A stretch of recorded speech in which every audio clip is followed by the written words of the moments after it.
Hi guys! Andito na naman ang Pilipina vlogger ng Isabela! Woo!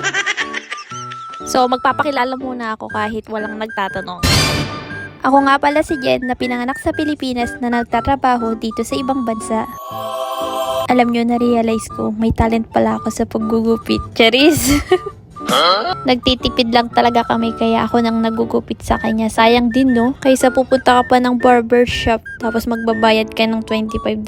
Hindi pa kasama yung tip. 1,000 mahigit din yun sa Philippine peso. Hindi porket nasa ibang bansa kami mayaman na kami. Bakit ang tingin nyo sa amin ang dami naming pera pag dito kami nagtatrabaho sa ibang bansa eh? I-comment nyo nga kung bakit. Ginigigil nyo kasi ako eh.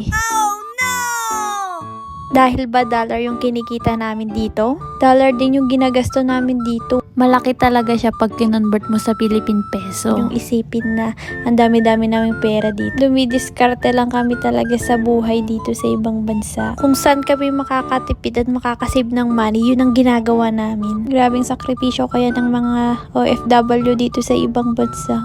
Yung mailayo pa lang sila sa mga mahal nila sa buhay. Sakripisyo na yun. Yung iba pa nga na homesick na eh. Kung nakikita nyong masaya kami at namamasyal sa ibang lugar, wag naman kayong magalit sa amin. Kasi yun lang yung mga araw na nakakapagpahinga kami at nakakalimot sa mga problema. Tsaka pinagtrabuhan naman namin yun, dugot pawis namin yun. Kung hindi man namin kayo pinautangan o pinahiraman ng pera, kasi may pinaglalaanan din kami. Kasi ayaw namin dumating sa punto na nang aabala ng ibang tao para lang sa mga wants namin. Dami ko na namang kwento. Naggupit lang naman ako. Shoutout po pala kay Jera Aslor na taga Isabela. Yan po yung FB account niya. Single po yan, ready to mingle.